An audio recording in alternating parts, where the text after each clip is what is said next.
This is KUGAN CASSIUS for IFL TV in association with MTK Global. We're in Chicago. I'm in the crib of Tony Bellew. Crib of the coach. Okay, Dave's one. You're just lodging, basically. Dave and Jordan. Yeah. Yeah, the Three Musketeers. How have you found Chicago this week? Beautiful. It's a nice place. I'd say I haven't got to see a lot of it, but I've probably seen everything it has to offer because I've walked and walked and walked. So we've been round and yeah, it's a nice place. Good 10 days of training. A few more sessions left to get through. And then it's back home to finish off camp. I say finish off camp, there's 5 more weeks of pain to go through, so it's still quite a bit to go, to be fair. A few people said you've been a bit grumpy this week. Am I? Yeah. I get moments like that. It's just when you're away from your family for long periods of time, you get etchy and you just don't want to talk. You just want to hear people. Very sad, really. It's an illness. You could have had this fight at heavyweight as well, couldn't you? Well, he wanted a heavyweight, didn't he? So he wanted a heavyweight and he wanted it on the 17th. I wanted a cruiserweight and I wanted it on the 10th. So I'm supposed. Everyone's telling me I'm the B-side going into this. And the crazy thing is, what's the word I'm looking for? How thingio is it? What's the word I'm looking for? Ironic? How ironic was it yesterday that I'm going, well, I'm not really the B-side and I've got a cap on with a big letter B on the cap. The B stands for bomber. Yeah, so it's just one of them things. It doesn't matter what side it's on. It's an absolutely huge fight. But make no mistake, this happened on the way I wanted it to happen.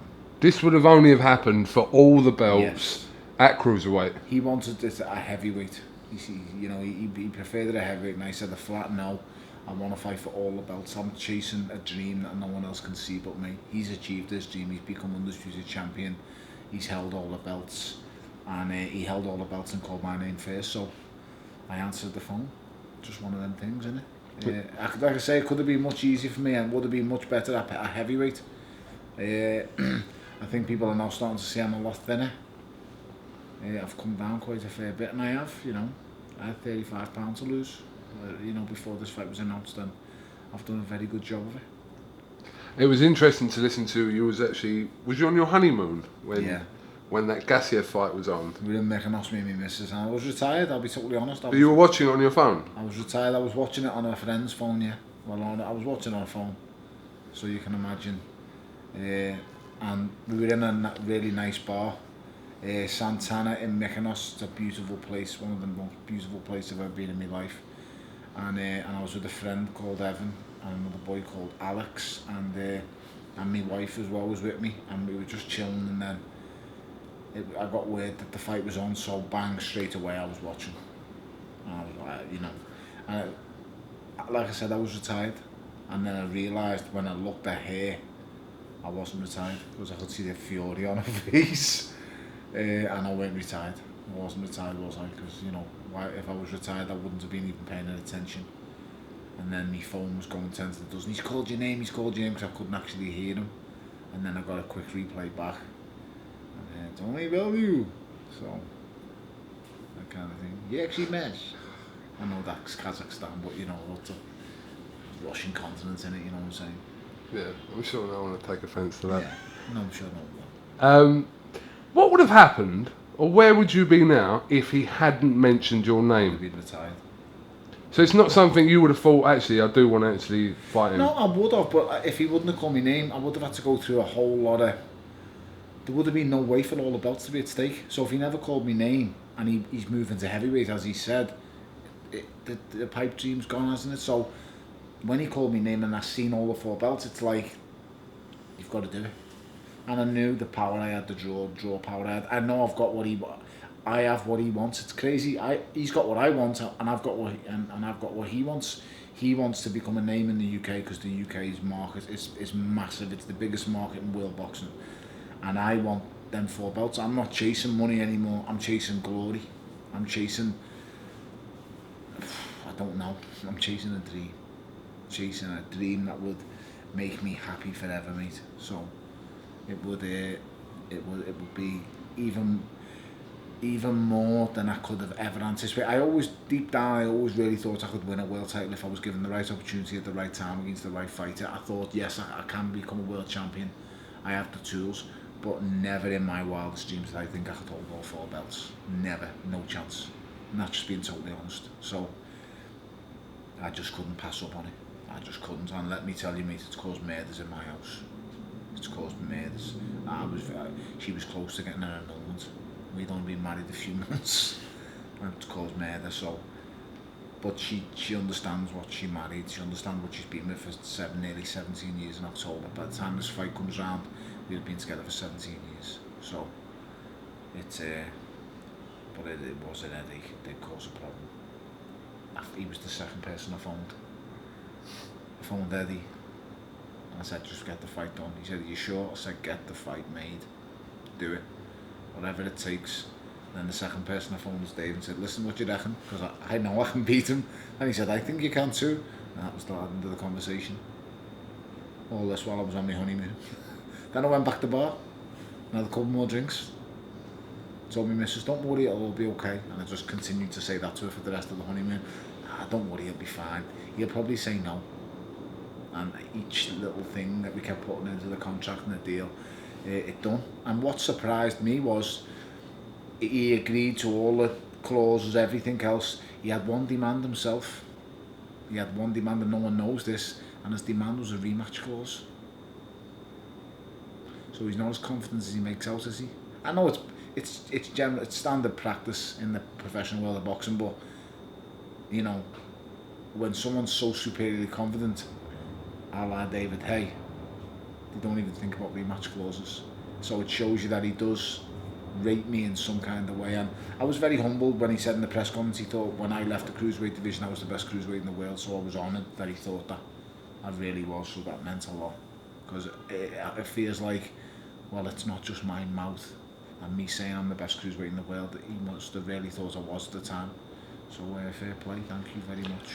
I mean, it was a great bit of PR for him to actually use your name in that post-fight interview, because since then his profile has risen, rocketed, because he's been obviously linked with your name, especially in the UK. I didn't think I was that big of a deal. I still don't. I mean, why wouldn't he just say Anthony Joshua? The kingpin of that whole game. You know, just go and try and clock the game. But I don't know. He said mine for some reason, I don't know. I didn't even think he'd give me a thought. I really didn't, but obviously I've got this name, or I'm a drawer of some kind, and I'm not saying this to be, I don't know, but I just don't really think I'm that big. I said to Eddie, are you sure this sells out? Because I was thinking at first, I definitely think it can sell the Echo Arena out. And he said to me, Eddie said, we need somewhere bigger than that. He said, it's going to sell out. And I said, are you sure? Because he's not very How do you not know that? Because he said he's not very well known, and I know he's not very well known. He's as fantastic as he is.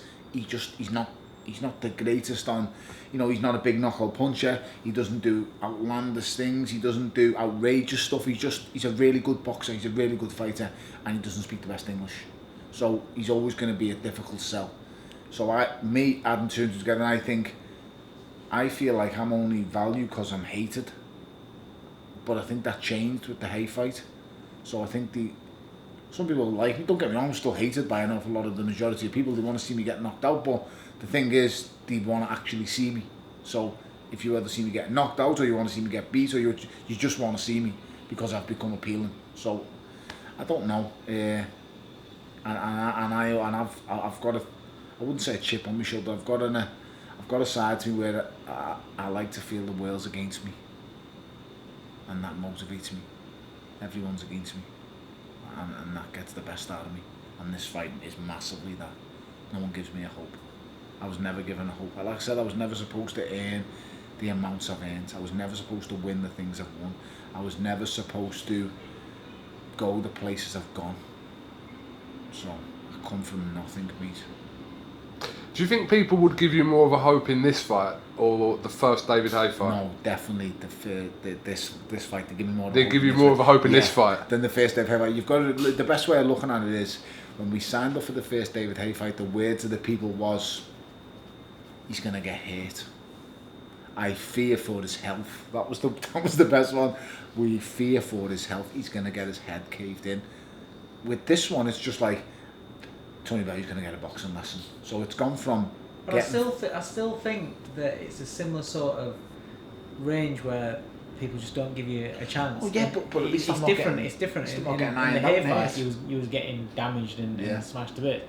But this one, you're going to be absolutely took apart, and you're not going to last X amount of rounds or whatever because of his boxing ability.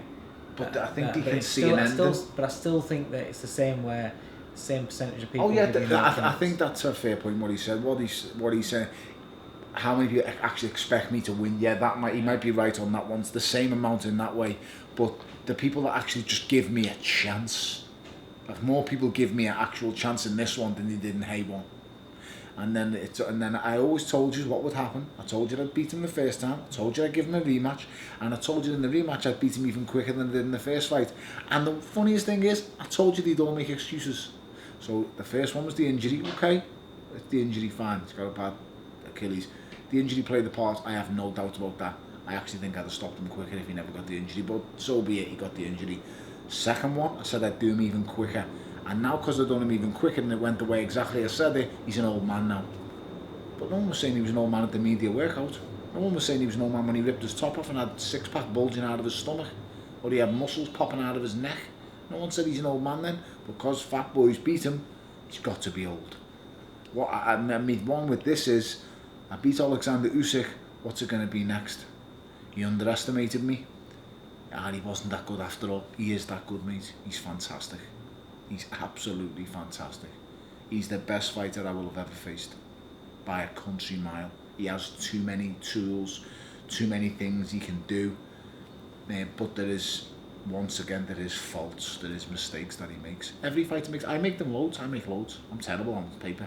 I'm terrible on screen to watch. I look so easy to beat, but it's just when you get in with me, it's different. And I'm not trying to make out I'm the Thomas Hearns puncher of boxing, because I'm not. I can really punch. When I hit people, I get a reaction, and I'm going to get one out of him. He might not think it, and he'll think, I've been in the WBS, the WBSS, he's been in that tournament. I think CASSIUS a bigger puncher. He's been in the WSB at the amateurs, fighting super heavyweights like Joe Joyce. So he probably thinks, no problem, I'll take what he's got. But trust me, it's just different with 10 ounce grandson. Everything changes, and he's going to find out the hard way on November the 10th. He does not rate me whatsoever. Yeah, I know he's giving me great compliments and what he's saying, but trust me, he doesn't. And he's in for a rude awakening. He really is. There's no way you can actually stop it, because fundamentally what he actually does and doesn't do, you can't stop what I've got. So it makes for a fantastic fight. If he takes what I've got and it's no problem, then I'm in a world of shit, quite honestly. So we'll see if I'm, let's just see how good I really am, because this is the ultimate test. Like I say, I never make excuses. I was beaten by the better man against Adonis Stevenson. So, you know, I know people automatically say it for me. You know, 175. I started this camp at 235. So, you know, it's £55 difference. It's just, it is what it is. I'm not really bothered, but I believe, you know, I'm as good as an unbeaten fighter. After I look back at the 175, great experience, yeah, it is what it is. I came up to £200. I'm undefeated at cruiserweight and heavyweight. And I'm amazed I even got as far as the light heavyweight, to be fair. So fair play. I think, regardless of whether people think you're going to win or lose on November 10th, I think people have kind of learned it's not the best decision sometimes to back against you. Well, no, but it's true, isn't it? I think because people are in little two minds. Yeah. It's a bit like Fury and Wilder in a way. You know, as much people think that Wilder will walk through Fury, there's a doubt in their mind thinking, do you really back against someone like Tyson Fury? And I think people have got that same mentality around Tony. Yeah, but with me, I'm active. It's different with Tyson, being inactive. Hope I'm wrong with my prediction on Fury and Wilder. I really do hope I'm wrong. I hope Fury wins. It would be fantastic for British sport. It would be great for him. I know people don't believe me, I won't believe, but he's a diamond of a lad, and I only wish him well. I really do. Him and his dad, his uncle, they're just good people. So I really do wish him well. But you know, you've got to be active in this game. You know, writing me off as a little bit, I carry something that no matter what people want to say about me, I can punch. I've been putting people on conscience since I was 15 years old, and I don't mean like, I'm not talking about TKOs and referees stopping. Mate, people I've put people, they don't move, they just go sleep, and I've done that since I was a kid. You know, ask anyone who's shared gyms with me, anyone who's been watching me as an amateur. I was rendering people unconscious in ABA finals. I was rendering people unconscious on club shows in places like the Haye and Suite. I went and looked back to my amateur days. You know, I remember going to Nottingham Sports Centre for my first novice title, under 10s, and I rendered the boy unconscious in 6 seconds. He was asleep. The referee didn't even count. He was stone cold asleep after 6 seconds. You can check that out. Still the fastest knockout in amateur boxing that I know of. 6 seconds, he was fast asleep. Nottingham Sports Centre. I would predict that was about the year 2000 or 2001. Leeds, and I forget the boy's name. An Arab lad. I forget his name, but I just cleaned him out. Funny enough, it was the left hook then as well. Missed with the right hand, came back with the left hook, and he just went fast asleep. So I've been doing this for a long time. Who's hit you the hardest in the pros?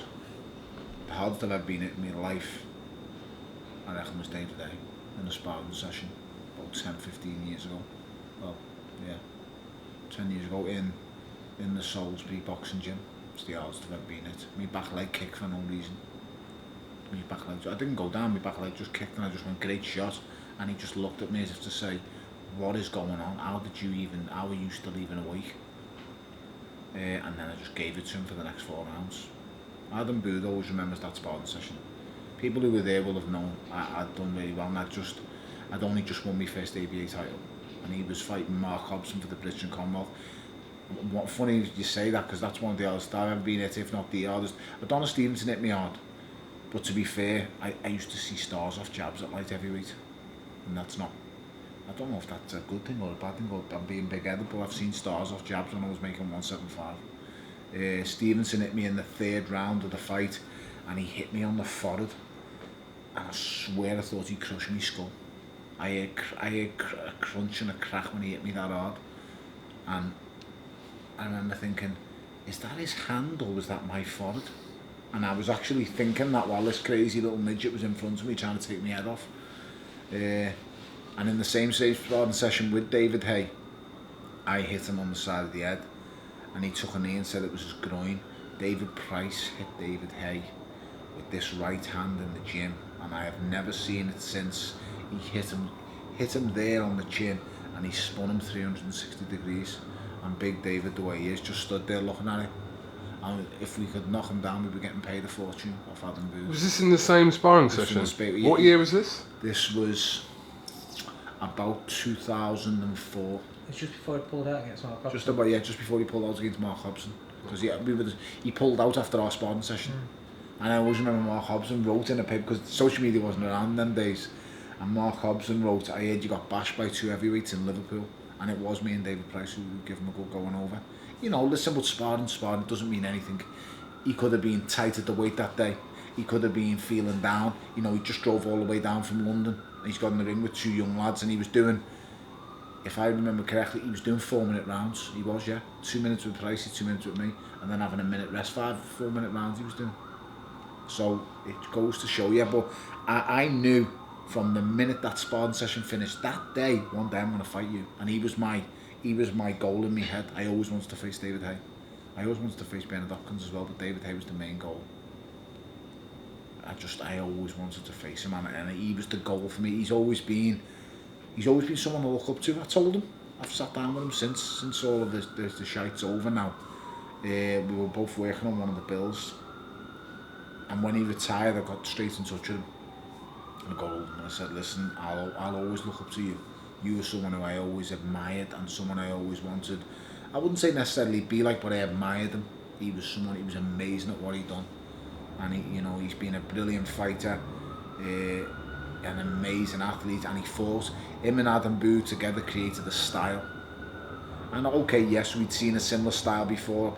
in the likes of America with Tommy Inns and people like that, but he created like, it was their own style, wasn't he? David Haye and them created the style together, very similar to how Brendan Ingle created the style with Haye. There's just certain trainers and fighters, they gel so well together, they create a style together. I would like to think Dave has created the style with me. Definitely, because none of the other fighters in the gym fight like me. They fight differently. Jordan fights differently from me. Gavin, Jamie fight totally different to me. Fowler's just a man on his own mission in the world. I don't know what he does, but he's nuts.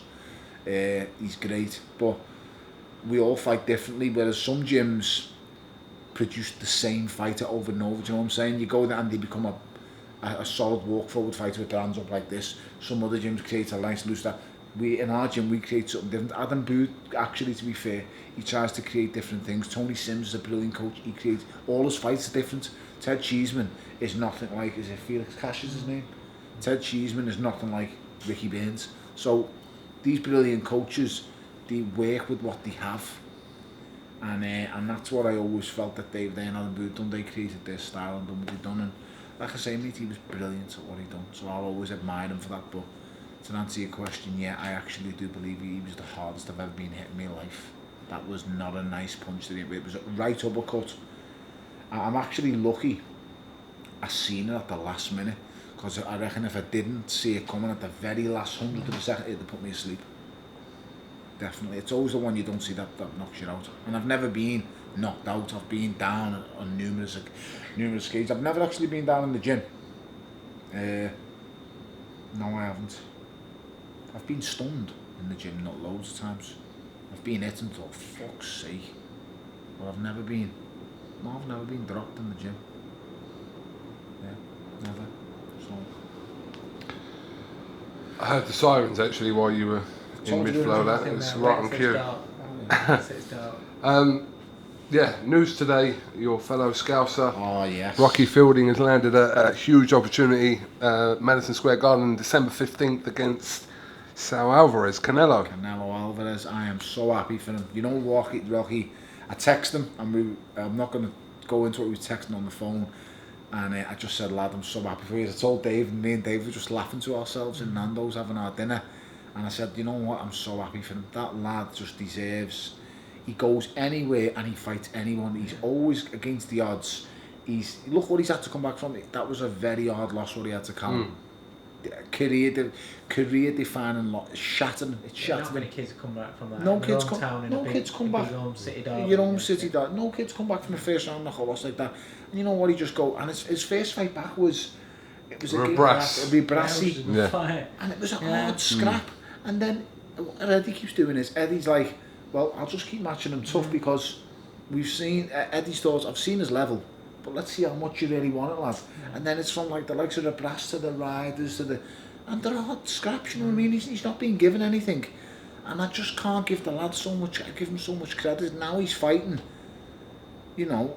And you know what I think of him, you know, he's a cheating scumbag, but at the end of the day, mate, he's an amazing fighter. I can't say anything. People will say, oh, but what can I do? There's nothing I can do if someone's cheated. I am not in control of cheats. So, yes, I think he's a cheat, but is he an amazing fighter? Absolutely. He's brilliant. He's the best counterpuncher alive today. He's that good. He's fantastic. And I'm just so happy to see Rocky. He's going to headline a bill in Madison Square Garden. It's boss. I'm so happy for the lad. The advice I'm giving him, you wouldn't believe, but I was giving him advice when we were talking. He'll laugh when he sees this, but just get it done. So lad, I'm home next week and we'll sit down and talk about it, but I just wanted to sort his stuff out. Diamond of a lad. He's always happy, he's always smiling, he's always on the bright side of life. And it's great to support your own. Just support your own and want people to do well. I'm so happy for him. I really, really am, mate. He's cracked it. He's fighting in Madison Square Garden against the second biggest name in the whole of the world of boxing. He is the second biggest name in the world of boxing. Well, obviously Joshua's the kingpin of the face of boxing, isn't he? Let's be honest. But I'd say Canelo Alvarez is the second biggest name in boxing alive at the minute. I don't think anyone can compete with that. I think people in America and Mexico will probably beg to differ with that one. They think he's bigger than Joshua? Canelo, what? Canelo. Bigger than Canelo? On a worldwide scale? Yeah. I'm talking about a man who fills 90 and 100,000 seat stadiums. No, but Canelo's never done that. We're a small place compared to America. I agree, mate. I agree fully, but you've got to understand when you're the heavyweight champion of the world and you've got 3 belts, and you do the numbers that he does from our country. Imagine if he came over here.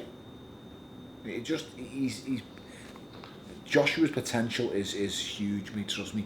I make no mistake. Don't get me wrong. I'm not bit. I see how boxing's dwindled over these sides. So that years ago, I'd have said 100% Canelo's the biggest name in the world, but boxing's fell apart over in this country. Eddie Hearn's coming over here trying to reinvent it again and try and, repackage the model and put it out there for the masses. But there's a big job to be done. Canelo's main challenge just pulled out of boxing, KUGAN. How big is he, mate? Is he that big of a deal? Would someone walk away from $100 million fight? No one's gonna. So what you're saying is he that big of a name? Because HBO aren't pulling out of boxing if they're making $100 million every time he fights. No one's walking away from that. So it's like saying imagine Sky Sports for tomorrow going, you know what, we're just gonna leave Anthony Joshua because this is just not enough.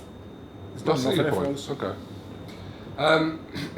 Listen, we know Rocky Fielding's up against it. Of course he obviously, is. But of course he is. But how does he give himself the best chance of... By using his size. Yeah. The sheer size factor. And he ultimately, the kid can dig. He cops people unawares, he can make himself awkward, use his size, use his weight advantage. I don't know, all the odds are against him. But he fights anyone, mate. He's been wrote off many times. You can't knock him. Just go out there and give it everything you've got. And I know he will. I know 100% he will. Rocky has no fear. And fighters like that are very dangerous. I know, I speak from experience. Fighters who fear not. How Rocky's going into this fight is, and I don't want to compare it to me because it's nothing to do with me, but how he's going into this fight is, he has absolutely nothing to lose.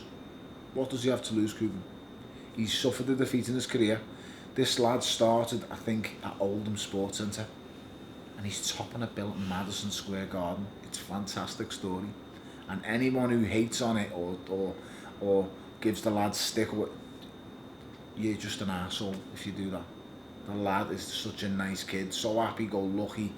He's just a good person. I really do like Rocky, and I've known Rocky since he was a baby. I've known him since he was a child in Stocky ABC. He's a really nice fella. Nice kid. I say kid, he's a grown man now. He's got kids himself. Because I've known him since he was that young, but it's just great to see. It really is, mate. But it shows you that Britain is flying in the boxing world when Canelo Alvarez wants to challenge Rocky Fielding. Yeah, Canelo's a challenger, obviously. That's what I'm saying. Yeah. It shows you how big British boxing has become. We are the face of global boxing. I've met lots of fighters here. A kid called Biop. I've seen loads of others, and they all want to get over to the UK. They're all talking about British boxing. Yeah. Everybody talking about British boxing. I didn't even know this young kid. Jordan put me on. Jordan's student of the game. This Biop kid, there's meant to be a documentary on him through Netflix, and like I said, they're all crying out for activity. You see Miller today. I spoke with him a little bit at the weigh-in, and how is he not more popular than he is? Because he can obviously fight. I'm not saying he's the best ever in the world by a large stretch, but what I'm saying is he can fight, and he can really talk. And I'll tell you something, mate, he looks the part, doesn't he? You know what I mean? Imagine him 20 years ago. Imagine Big Baby Miller 20 years ago, coming from the streets of Brooklyn, talking the way he does at that weight. 317 pounds. So, do you know what I'm saying, though? If you see him 20 years ago, him arguing with Mike Tyson, imagine that. It's just gold, isn't it? It's gold TV. The world would want to see it. Big Baby Miller arguing with Mike Tyson. Now, I ain't saying he'd have a single chance. Ain't no one beating Mike Tyson in his prime. Nobody, I don't care who you are. But, no heavyweight anyway. I'm telling you, how isn't he known? How isn't he a big name? How isn't he filling the Barclays Arena? Mike Tyson could have filled the Barclays Arena once a week. and I am not thing shitting is, you. he talks like we were saying. He talks, but he's likable with it. Yeah, he's great. He talks a lot of shit, but he's likable with it. He's a nice kid. Don't get me wrong. I thought the stuff he said to AJ was disgusting. But I don't know exactly what he said. But I don't know what exactly what he said. Someone said something about mum. You know what I'm saying? Someone say something about my mum, mate. The shots getting thrown immediately.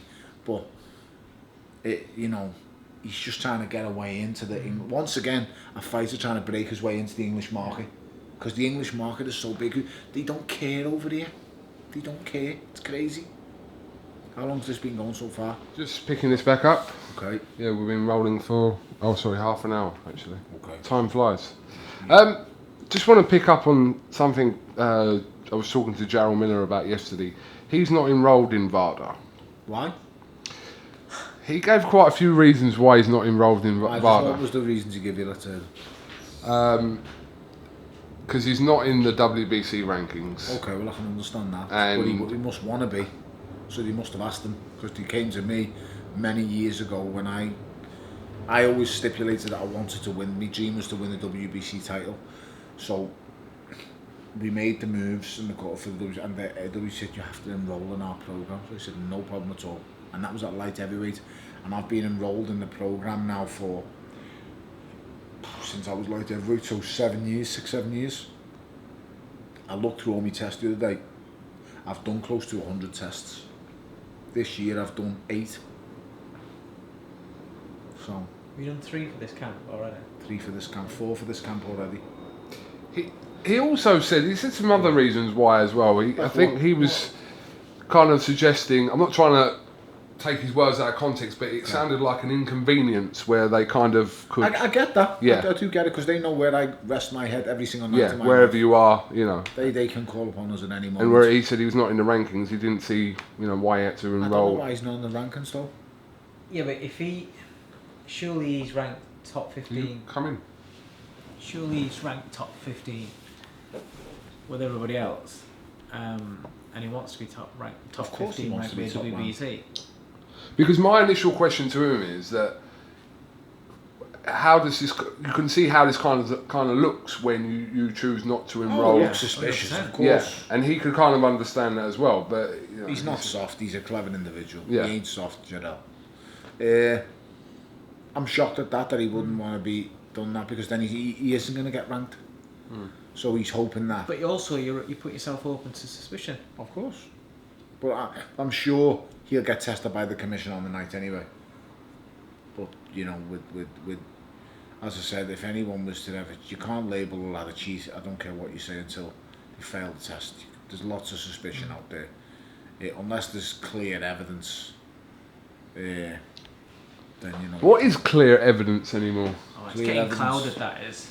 There is clear. Hey, evidence. come and sit next to Tommy. There is clear evidence in some cases, mate. There is. You just see it. I've fought fighters with boils all over the back before today. You know, it's never clear. It doesn't get any more clear than that. It boils all over your back and blotches, and you're like, what's going on here? And then they refuse to do a drug test. So that's happened to me before. But you know, it is what it is. But I think the main thing, or one of the main things, is across kind of WADA, VADA, UCAD, whoever. I'm ranked with them all. They've got to be the same got rules across the board. Otherwise, we get this Billy Joe Saunders situation, which is confusing. I agree with that, Coos, but whatever you sign up to, you can't sign up to something, and then now that I know the facts, you can't sign up to something and then not play by and then say, well, I'm not playing by the rules. So you can't do that. And I'll address the Billy Joe situation. I know Billy Joe. I've known Billy Joe for a long, long time, and I am guaranteeing you now, Billy Joe hasn't got a clue about any drugs. Very similar to me, he wouldn't have had the slightest clue. And whether it's a nerve that he's been given, but somebody given him something and told him it's okay, and it's been someone who he's trusted. Whether it's a now, you know, I would never in a million years think a nasal spray would be a steroid. I just never would think that. So, and I'm very adamant on drug cheats. Anyone failing for injected steroids, ban them for life. I've got no problem with that. I've got a bit of leniency towards guys, and I remember there's been a couple of guys like Dylan White failed one for Jack 3D. Yeah.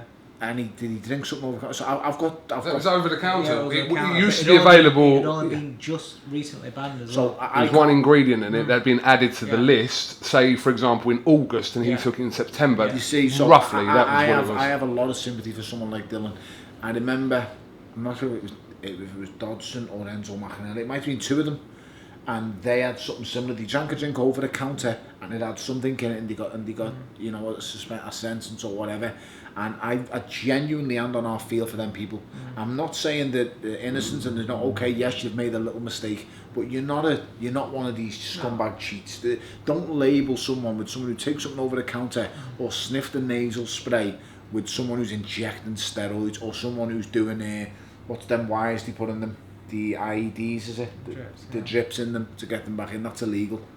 The venous drip or whatever it's called, they put a drip in, an intravenous drip to get all the waters back in them, which I know certain fighters do. So they're not on that level. They've just made a mistake. And what's happened there with Billy Joe, in my opinion, is let's just say he's been wanting to cut his weight or whatever. I don't know the ins and outs, so it's unfair of me to fully comment. But what I will say is he ain't got a clue when it comes to drugs. I know he hasn't.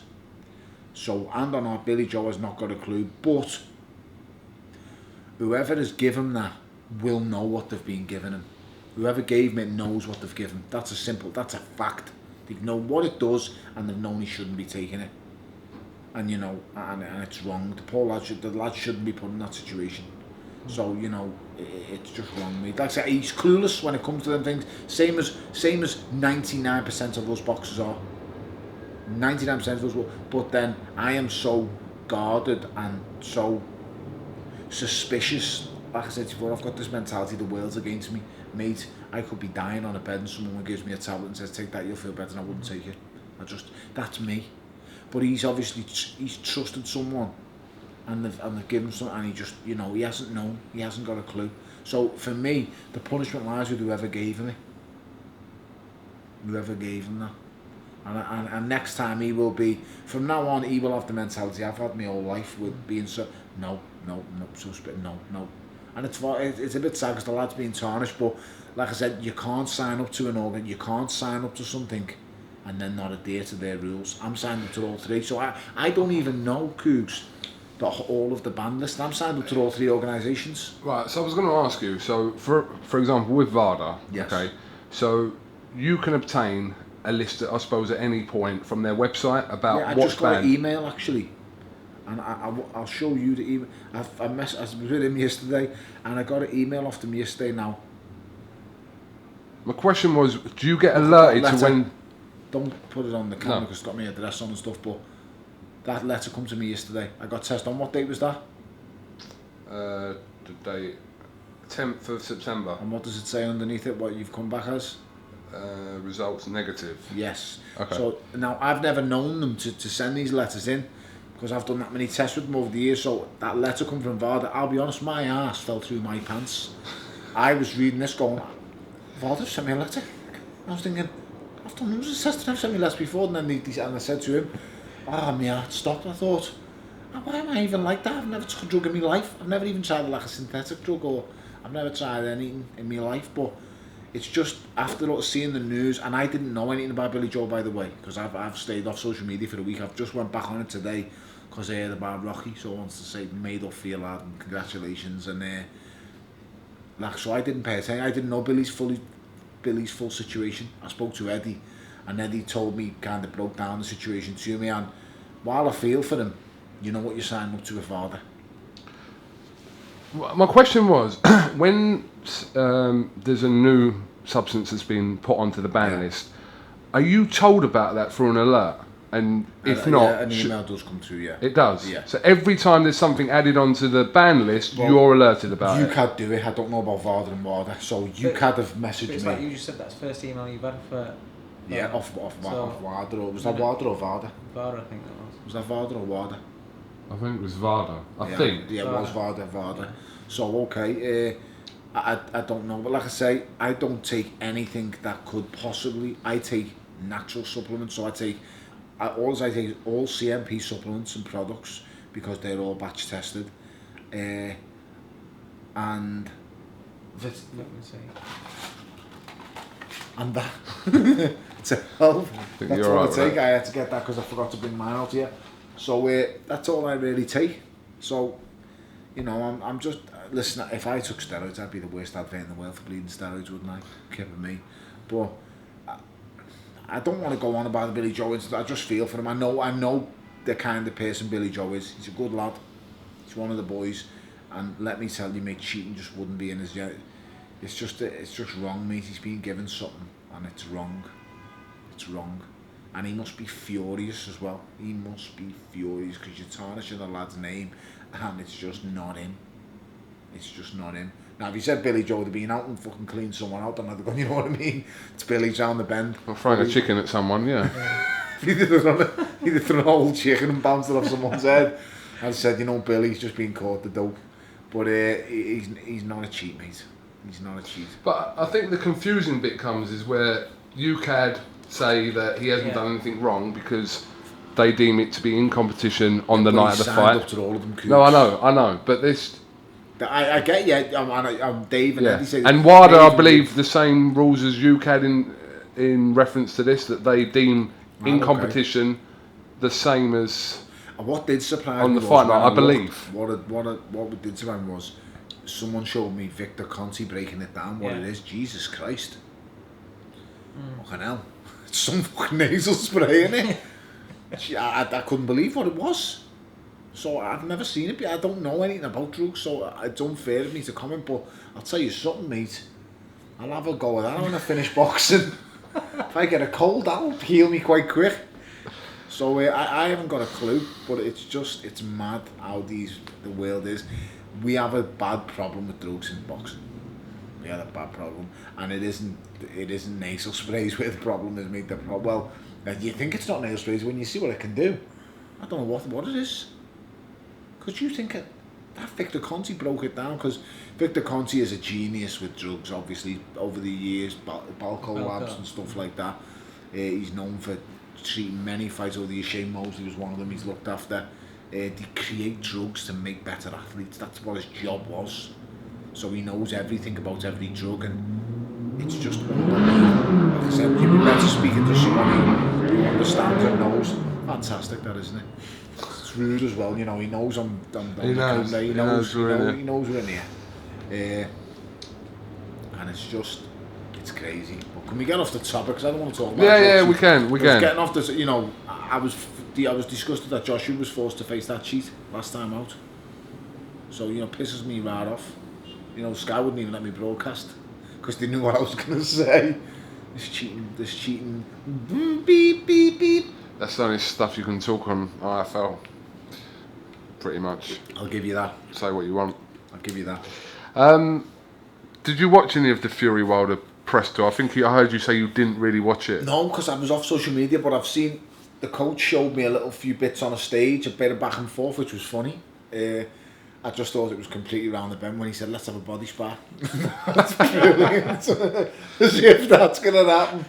Oh, it was no, but you know... No, mate, no. No, but people... No, Cougs, no. The body spar, not a press conference. No, mate. hold on a minute. No, that's what I was talking about. What I mean? I'm saying that press conference where Fury running as Batman mate, he's against Klitschko.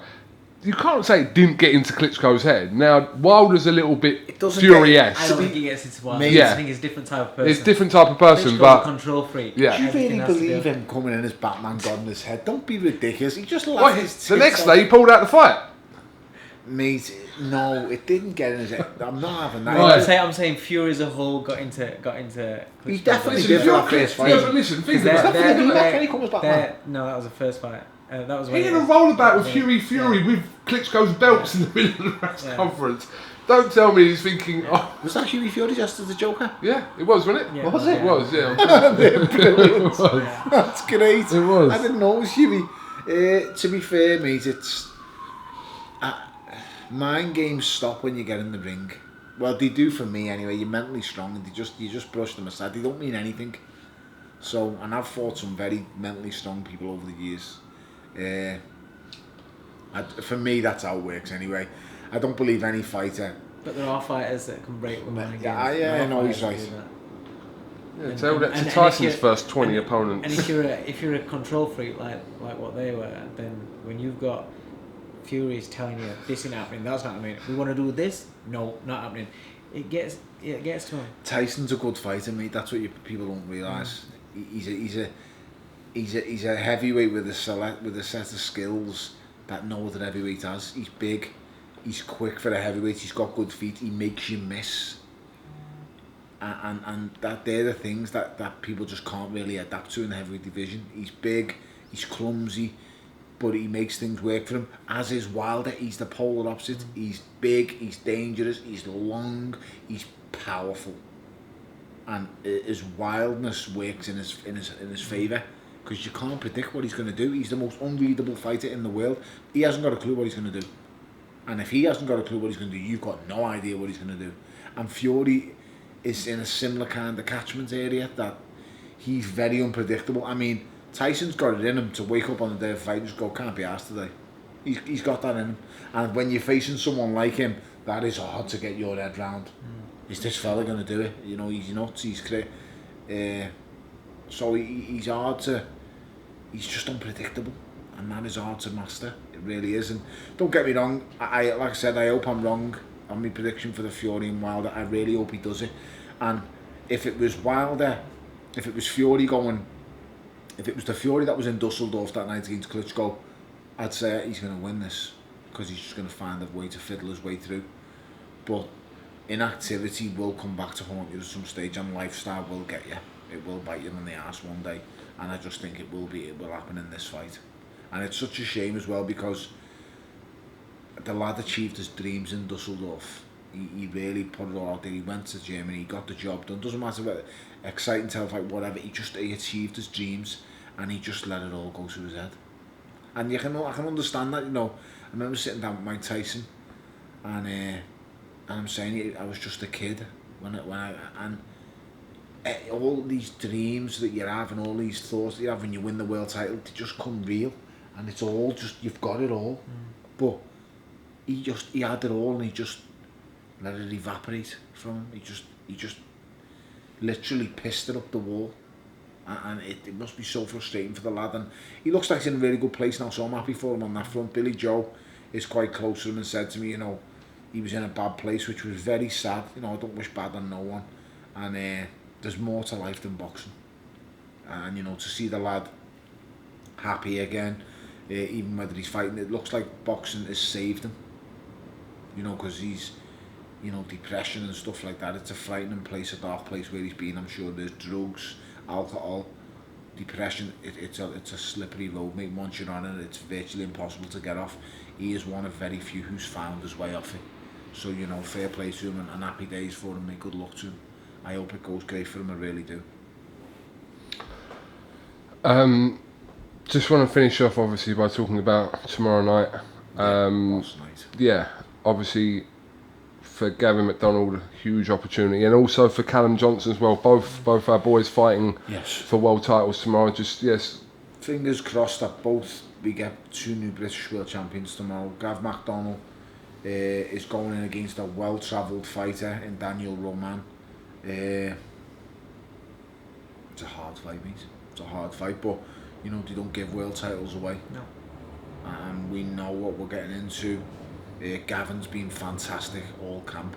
He's done his weight better than he's ever done it before. So that was brilliant to see him this morning. He just looks a picture of health. He really does. And He's really happy. He's done everything brilliant. When you sit with him and talk to him, Gavin's just such a lovely kid, and you just want it to work out for him. You know, listening to him.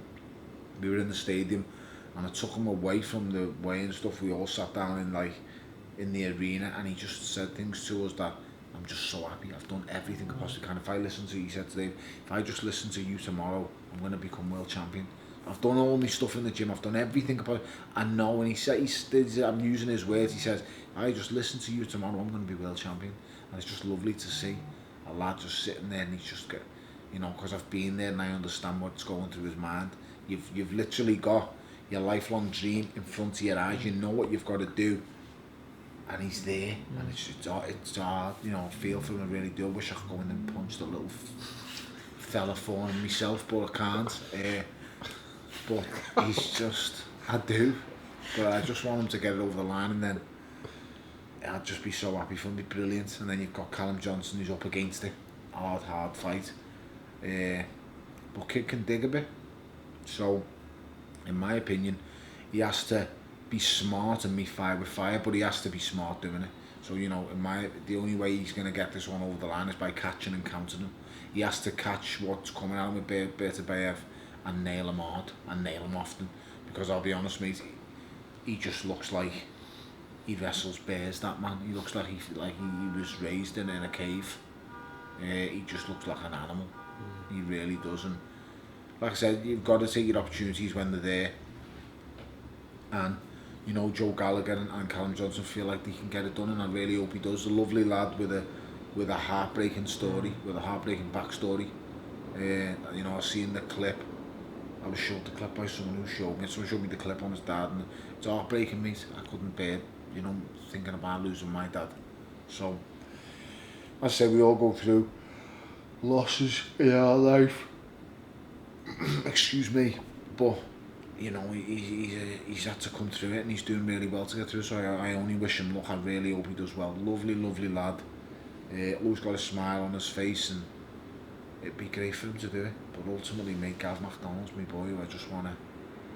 I'll tell you, I'll jump in that ring tomorrow myself. He gets this done. Well, I think he is gonna get it done. This kid's in for a shock. You've got to understand how American fighters. I know he's not American. He's Mexican, is he? How do you look at us UK fighters? You look at us as European, can't fight inside. We all stand up and fight like this, and we haven't got no skill, no slickness. We can't really. We just what they look at is just, and I'm telling you this is what exactly how they explain us in the States. Tough white boy. That's how they look at Gav. Just a tough white boy. It's crazy, mate, how they label. I think Gav's one of them fighters similar to you, where people watch you on telly and think he's not all that. He's not all that. And then I could do this, I'll do that with him, and then you get in the ring with him. He's a little bit better than what you think. It's exactly the mistake little Gav fight. Yeah, that's Gav. That's Gav wrapped up. On TV, on YouTube, whatever you want to watch him on. He don't look like he's that good. But when everybody's been in the ring with him and got out, whether it's sparring or fighting, they're like, he's hard to hit. He's got a long reach. Punches harder than you think. Got a good defence. Just does all the basics right. And what he's got that's better than all of us in the gym, all of us together, he listens to him better than anyone. He actually follows the game plan perfect. I call him the king in the gym because he follows the orders just direct to the sheet. He can't do anything more. He's done absolutely everything for this, and that's why I'm so thinking that he wins. It's so bad. There's nobody who wants to win a fight more than him. He wants it so bad. He's got everything on this mate. He's got everything on, and he believes and knows. I think he's learnt a lot as well. He's took a lot from, following his brother around. We've done Texas twice, we've done Monaco twice, obviously Japan. Travelling worlds and everything, and being around the fights. He takes a lot from that. He's seen it, he's grown up with it, sort of thing. He's soaked it up. And then, the big fella in the gym with him as well, he hangs on every word, he soaks everything up. Whether it's myself talking to him or Tony just walks, they don't train together, but they overlap, and the odd days they'll be in the gym together. But he just perks up, and being around Tom for these last 9-10 days that we've been out here, again, he soaks up that kind of thing is a big deal to him. And he'll go into that ring mentally. He'll go into that ring 100%, and physically he's in great shape. So he's just all he's got to do is go out there and perform under the lights. And I really do think he's going to do it. I think he's in a. Normally he's a guy that just overcomplicate things in his mind, and he's dwelling on things, but we've got into his head just to be relaxed and just to enjoy where he's at. And this camp has been fantastic. It's been brilliant. Yeah, it's been so chilled, so relaxed. It's been really good in camp. So it's a great night of boxing when you see it. I know I'm only, I hope Callum wins, obviously. Callum Johnson, and I hope, and I hope all the other lads perform, do well. I hope the show goes great, but ultimately, I really care about Gavin winning, and I'm emotionally invested in that. So I'd love to see him win it. And I know what it's like coming back off a world title loss and trying to get back there. Because like I said, I always look back to how I was after Stevenson, I was finished after that. And I know Gavin's been there, because when he fought, like Ray Vargas was like Stevenson was for me, it's an heartbreak, you know what I mean, and it's very hard to come back from, and he'll know he'll want to take this opportunity with both hands. It's all at stake, and you know what, it can change his life, this. Definitely does. Change his life, it puts him on a big scale, it gives him a chance to earn really good dough, and he gets this done. It wins this, he's not just Jay McDonnell's brother. He's a world champion, mate. His twin brother. It's his own identity, which is something that he deserves, because how hard he works and what he gives to the sport. He does deserve that one. Okay. Tony Bellew, Dave Caldwell. What else, Rusty? What? What else, Rusty? Is that it? Yeah, we're good. We've run for nearly an hour. See what I mean? No one's going to watch it because it's gone to that People are. Do you want to know how to make sure who's watched it to the end? Go on. Yeah. Think of a word. Yeah. And people will tweet you this word if they've watched this to the end. Because no one's going to skip it till the end. They're going to either watch it. No, they won't. They won't. They'll either watch it all the way through or they'll stop it. Think of a word and they'll hashtag you, so you'll know how many people have watched the end of this interview. Okay, if you've watched it all. Potato. What's that? What's that? What's that? Is that Keith Lemon? Yeah. I thought so. I don't know why I know that. So I've never watched him. He is funny though. Hashtag a word. I wouldn't. Just think of any word. It could be Anyway. Don't know. a random word. Random word, venom. Alright. That's it. Hashtag venom. I'm putting out there. I'm not getting paid for that. No. Hashtag. Why is that in the Hashtag name of a brand? We're going to go It's the new film we're going to go and see. Oh, right. Hashtag the end. Oh, that's it. Just the end. The end. The end. All right. Hashtag the end. That means you watch the whole Then way you'll through. see how many people. But it's. That's interesting, that. I can tell you the retention as well on it. How many people Can watch you? it to the end? Yeah. Do you have all them sort of stats? Yeah. He has to do all them things when he gets his adverts. He has to show the advertisement companies. Ching, Ching ching ching. So that way, he probably gets about 4 adverts in each. The adverts come in between your interviews.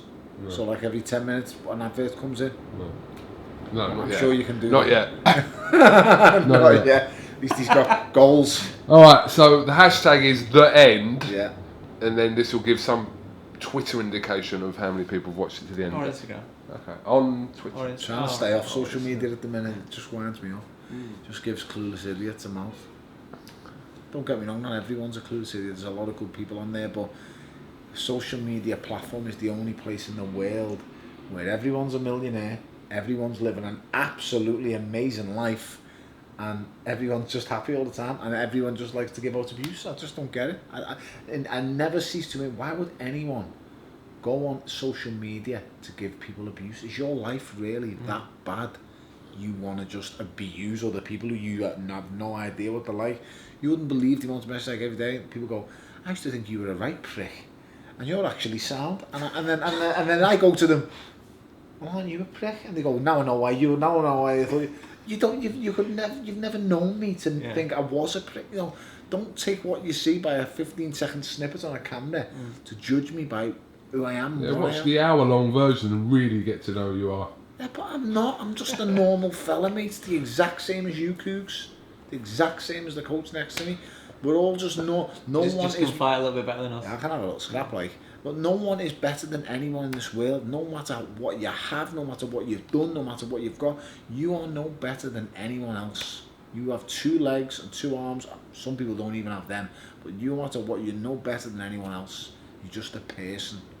Anyone who thinks any different, you're an arsehole. You got that from me. Hashtag arsehole too.